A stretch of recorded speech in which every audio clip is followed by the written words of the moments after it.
जय गुरुदेव बच्चों। आज आप लोग पाठ 14 ऐसे थे वे इस पाठ को पढ़ेंगे। मैं उमा श्रीवास्तव आपके समक्ष प्रस्तुत हुई हूँ पाठ का भावार्थ लेकर। देखिए, यह पाठ जो है यह संकलित पाठ है और इस पाठ में वैज्ञानिक आइंस्टाइन के बारे में बताया गया है। अल्बर्ट आइंस्टाइन एक सिद्धांतिक भौतिक विज्ञानी थे। आपका जन्म 14 मार्च 1879 जर्मनी में हुआ था और मृत्यु 18 अप्रैल 1955 में हुआ था। आपको न्यू जर्सी अमेरिका में भौतिकी नोबेल पुरस्कार से नवाजा भी गया था। आपने बदलने की क्षमता ही बुद्धिमत्ता का माप है। इस सिद्धांत का प्रतिपादन किया जिससे कि विज्ञान की सोच का नजरिया ही बदल गया। प्रस्तुत पाठ में आइंस्टाइन के जीवन से जुड़े प्रसंगों पर दृष्टि डालते हुए उनकी प्रेरणादायी स्मृतियों को जीवंत करने का प्रयास किया गया है। तो आइए अब हम पाठ की ओर चलते हैं। जैसा कि शीर्षक से ही यह पता चलता है कि किसी एक विशेष व्यक्ति के बारे में बताया गया है। तो आपको बताया गया कि ये वैज्ञानिक आइंस्टाइन के बारे में बताया गया है। वे प्रिस्टन से ट्रेन में सवार हुए। कौन? आइंस्टाइन जी।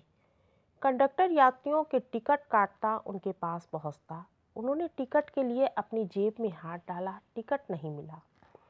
जब उन्होंने दूसरी जेब में हाथ डाला, वहां भी टिकट नहीं था। अब वे परेशान हो गए और परेशान होकर जब ब्रीफ केस खोला तो वहां पर भी उनको टिकट नहीं मिला। उन्होंने अगल बगल की सीट पर देखा कि कहीं टिकट गिर तो नहीं गया है, लेकिन कहीं पर उनको टिकट नहीं मिला। इतने में कंडक्टर कहता है, सर मैं आपको पहचानता हूँ, हम सब आपको जानते हैं। मुझे पूरा यकीन है कि आपने टिकट खरीदा होगा। आप चिंता ना करें। वे आश्वस्त हुए, मुस्कुराए और गर्दन हिला दी। लेकिन आपने टिकट, अब वो कहता कि आपने टिकट खरीदा होगा, आप चिंता ना करें। तो उनके चेहरे पे एक आश्वस्त का भाव था। उन्होंने मुस्कुराया और गर्दन हिला दी। कंडक्टर दूसरों के टिकट देखता आगे बढ़ गया। वह दूसरे डिब्बे में जाने को ही था कि उसने देखा कि वे महाशय घुटनों के बल नीचे टिकट ढूंढ रहे हैं। कंडक्टर लपक कर आया, सर सर आप चिंता ना करें, मैं आपको खूब जानता हूँ, कोई बात नहीं है। आपको टिकट की ज़रूरत ही नहीं है। मुझे यकीन है कि आपने टिकट खरीदा था। वे खड़े हुए, उन्होंने कंडक्टर की तरफ देखा और कहा, नौजवान, मैं खुद भी जानता हूँ कि मैं कौन हूँ, पर यह नहीं जानता कि मैं जा कहाँ रहा हूँ। इसलिए टिकट खोजना बहुत ज़रूरी है। और वे फिर से खोजने लगे। यूनिवर्सिटी के एक प्रोफेसर ने अपने विद्यार्थियों को चुनौती देते हुए सवाल पूछा, क्या ईश्वर ने यह दुनिया बनाई है? एक विद्यार्थी ने जवाब दिया, हाँ, उसी ने यह दुनिया बनाई है। भगवान ने सब कुछ बनाया है? प्रोफेसर ने पूछा। जी सर, विद्यार्थी ने जवाब दिया। प्रोफेसर ने कहा, यदि भगवान ने सब कुछ बनाया है तो बुराई भी भगवान ने ही बनाई है, क्योंकि बुराई तो दुनिया में है। तो तुम्हारी बात से साबित होता है कि भगवान तो हैवान है, क्योंकि भगवान जब बुराई है तो भगवान ने ही दुनिया बनाई है और भगवान ने बुराई भी बनाई है, तो भगवान ही हैवान है। प्रोफेसर अपनी चतुराई से काफ़ी खुश हुए, क्योंकि उन्हें चतुराई से इस प्रश्न को पूछा था और भगवान को हैवान साबित कर दिया था। तो अपनी चतुराई से काफ़ी खुश थे।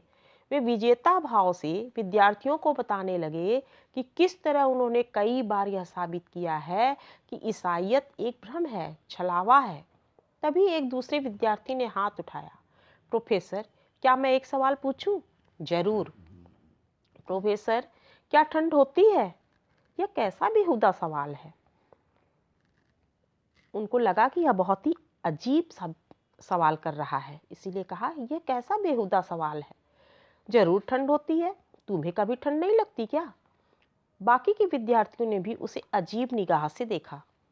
वह बोला, सर सच तो यह है कि ठंड अपना कोई अस्तित्व नहीं है। ठंड का अपना कोई अस्तित्व नहीं है। जिसे हम ठंड समझते हैं दरअसल वह गर्मी का अभाव है।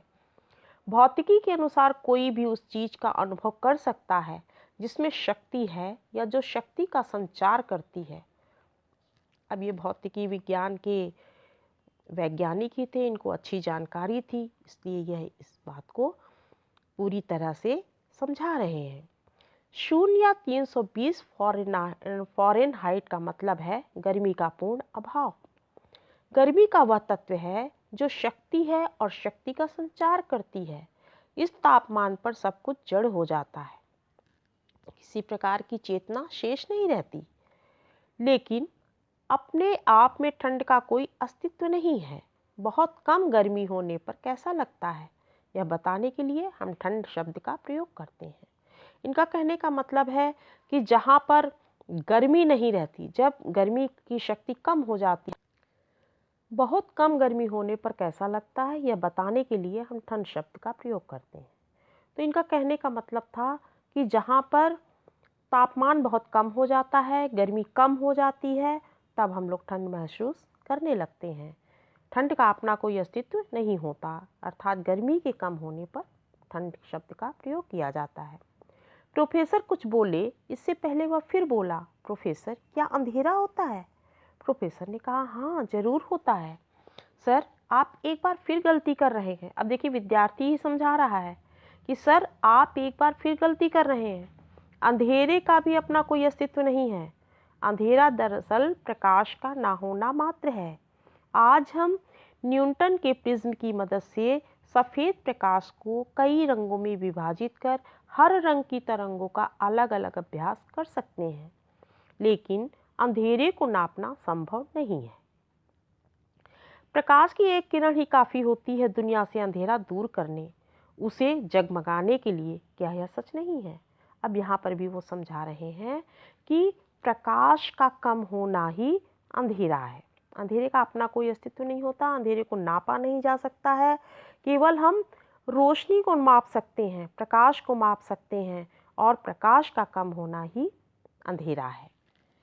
अभी प्रोफेसर इस उलझन को सुलझाते कि वह फिर बोल पड़ा, सर क्या बुराई कुछ है? अब प्रोफेसर को उलझन होने लगी विद्यार्थी के इस सवाल और जवाब से। प्रोफेसर कुछ उसका आंसर दे रहे थे, लेकिन विद्यार्थी उस बात को सिद्ध कर दे रहा था, तो इससे प्रोफेसर को उलझन होने लगी। तो जब तक वो इस बात को सुलझाते बताते, तब तक विद्यार्थी फिर बोल पड़ा, सर क्या बुराई कुछ है? अपने असमंजस को छिपाते हुए प्रोफेसर ने जवाब दिया। अब प्रोफेसर तो उलझन में पड़ गए थे, किंतु अपनी उलझन को छिपा रहे हैं और छिपाते हुए जवाब दिया, जरूर है। हम हर तरफ इसे देखते हैं। एक इंसान दूसरे इंसान से जिस तरह हैवान सा बर्ताव करता है, क्या उसमें बुराई नहीं दिखाई पड़ती? पूरी दुनिया में गुनाह और हिंसा बढ़ते ही जा रहे हैं। गुनाह मतलब पाप, और हिंसा बढ़ता ही जा रहा है। यह सब हैवानियत नहीं तो और क्या है? सर माफ करें। अब देखिए विद्यार्थी फिर बता रहा है, सर माफ करें, बुराई का भी कोई अस्तित्व नहीं है, कम से कम अपने आप में तो नहीं। ईश्वर का ना होना ही बुराई है। ठीक ठंड या अंधेरे की तरह, जिस तरह से उसने समझाया कि ठंड का कोई अस्तित्व नहीं है, प्रकाश का कम होना ही ठंड है, और मतलब गर्मी का कम होना ठंड है, और अंधेरे का कोई अस्तित्व नहीं है, प्रकाश का कम होना ही अंधेरा है। उसी तरह से उसने बताया कि बुराई शब्द इंसान ने ईश्वर के ना होने की स्थिति को दर्शाने के लिए बनाया गया है। अर्थात जो इंसान ईश्वर को नहीं मानता, उसी के अंदर बुराई आ जाती है। जब ईश्वर के बताए हुए रास्ते पर नहीं चलता है, ईश्वर के बताए हुए कर्मों को नहीं करता है, तब उसके अंदर बुराई आ जाती है। तो इनका कहना है कि जहाँ पर ईश्वर नहीं है, वहाँ पर बुराई है। जब इंसान के हृदय में ईश्वर के प्रति प्रेम नहीं रह जाता, तब बुराई पैदा होती है। जैसे गर्मी के ना होने पर ठंड और प्रकाश के ना होने पर अंधकार। प्रोफेसर एकदम निरुत्तर हो गए, उनके पास कोई उत्तर नहीं रह गया, वे असमर्थ हो गए उत्तर देने में। सारी कक्षा इस विवेचन से अवाक रह गई। सभी लोग एकदम अवाक रह गए, अर्थात कुछ बोल नहीं पा रहे थे। इतना उसने गठित उत्तर दिया इतनी अच्छी तरह से समझा दिया कि लोग उसके उत्तर से बिल्कुल अवाक रह गए, वे कुछ बोल नहीं पा रहे थे। यह विद्यार्थी कौन था? इसे कहते हैं आइंस्टाइन थे। ये कौन थे? आइंस्टाइन थे, जो वैज्ञानिक थे जिसके बारे में मैंने आपको बताया। तो इस प्रकार से बच्चों, पाठ में कर्मनिष्ठा, लगन और प्रेरक व्यक्तित्व, व्यापक दृष्टिकोण, तार्किकता, प्रत्युत्पन्नमत्ता आदि जीवन मूल्यों की शिक्षा दी गई है।